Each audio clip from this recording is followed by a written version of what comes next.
सुहासिनी सुमधुरभाषिणी सुखदा।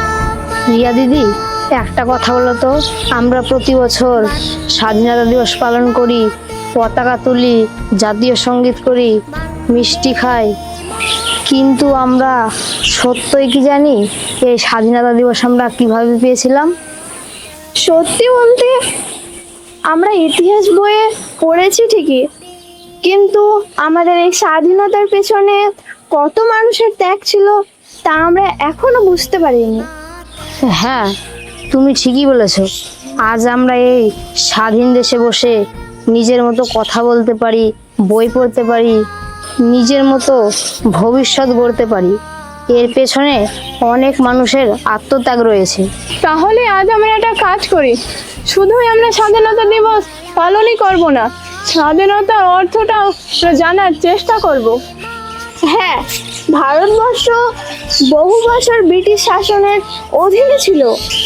তখন দেশের মানুষ নিজেদের সিদ্ধান্ত নিজেরাই নিতে পারতো না।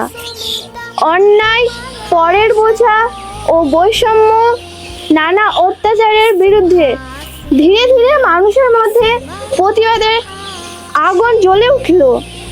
আর সেই প্রতিবাদ একদিনে তৈরি হয়নি, বহু আন্দোলন, বহু সংগ্রাম, বহু আত্মত্যাগের মাধ্যমে এই স্বাধীনতার পথ তৈরি হয়েছিল। 1957 সালের বিদ্রোহের কথা আমরা সবাই জানি।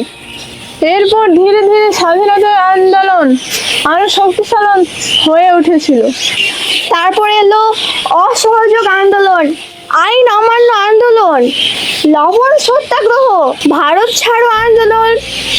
একটার পর একটা আন্দোলন সাধারণ মানুষকে স্বাধীনতার আন্দোলনের সঙ্গে যুক্ত করেছিল।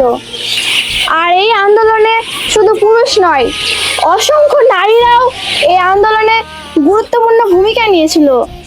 এমন অনেক নারী সাহসের সঙ্গে লড়াই করেছিল আর অহিংস আন্দোলনের মাধ্যমে আর সাধারণ মানুষকে স্বাধীনতা সংগ্রামে যুক্ত করেছিল। আর অন্যদিকে স্বাধীনতার জন্য সশস্ত্র সংগ্রামের পথ বেছে নিয়েছিল।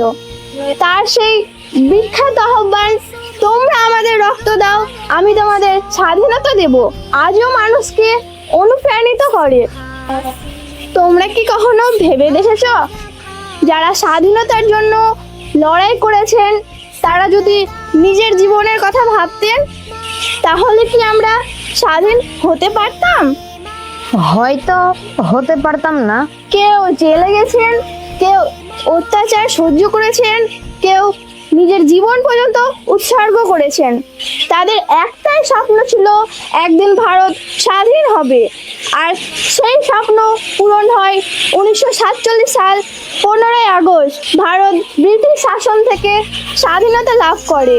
কিন্তু স্বাধীনতা পাওয়ার পরেও আমাদের দায়িত্ব শেষ হয়ে যায়নি, বরং তখন থেকেই শুরু হয়েছে নতুন দায়িত্ব, দেশকে আরো সুন্দর, শক্তিশালী ও উন্নত করে তোলার দায়িত্ব। তাহলে স্বাধীনতার আসল অর্থ কি? আমার কাছে স্বাধীনতা মানে নিজের ইচ্ছা মতো চলা নয়। স্বাধীনতা মানে নিজের অধিকার বোঝা ও অন্যের অধিকারকে সম্মান করা। আমার কাছে স্বাধীনতা মানে দেশের দায়িত্ব পালন করা। আমরা যদি দেশের আইন না মানি, অন্যের ক্ষতি করি, দুর্নীতিকে প্রশ্রয় দিই, তাহলে শুধু পতাকা হাতে নিলে দেশপ্রেম দেখানো হয় না। ঠিক, তুমি ঠিক বলেছ। একজন ছাত্র মন দিয়ে পড়াশোনা করে শিক্ষক হয়ে শিক্ষা প্রদান করে। একজন কৃষক পরিশ্রম করে খাবার উৎপাদন করেন। একজন সৈনিক সীমান্তে দেশকে রক্ষা করেন। সবাই নিজের নিজের জায়গা থেকে দেশের জন্য কাজ করেন। তাহলে আমরাও তো দেশের জন্য কিছু কাজ করতে পারি। অবশ্যই পারি। রাস্তা নোংরা না করা, গাছ লাগানো, জল অপচয় না করা, অন্যকে সম্মান করা, অসহায় মানুষকে সাহায্য করা, এইসবও দেশপ্রেম। আজ থেকে শুধু আমরা 15ই আগস্টে দেশকে ভালোবাসবো না, প্রতিদিন নিজের নিজের কাজ কাজের মাধ্যমে দেশকে ভালোবাসার চেষ্টা করব। আমরা ধর্ম, ভাষা, জাতি নিয়ে একে অপরের মধ্যে বিবাদ সৃষ্টি করব না, কারণ ভারত শুধু একটি দেশের নাম নয়। ভারত আমাদের গর্ব, ভারত আমাদের পরিচয়, ভারত আমাদের ভবিষ্যৎ। চলো আজ আমরা একটি অঙ্গীকার করি।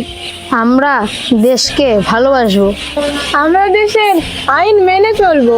আমরা দেশের আইন মেনে চলবো ও আমরা মানুষের পাশে দাঁড়াবো। স্বাধীনতা শুধু শুধু ইতিহাসের একটি দিন নয়, স্বাধীনতা আমাদের পূর্বপুরুষের ত্যাগের ফল এবং ভবিষ্যৎ প্রজন্মের একটি দায়িত্ব। তাই আসো আমরা স্বাধীনতার মর্যাদা রক্ষা করি এবং একসঙ্গে গড়ে তুলি আরো সুন্দর ভারত। শুভ স্বাধীনতা দিবস। জয় হিন্দ। जनगणमनाधिनायक जय हे भारत भाग्य विधाता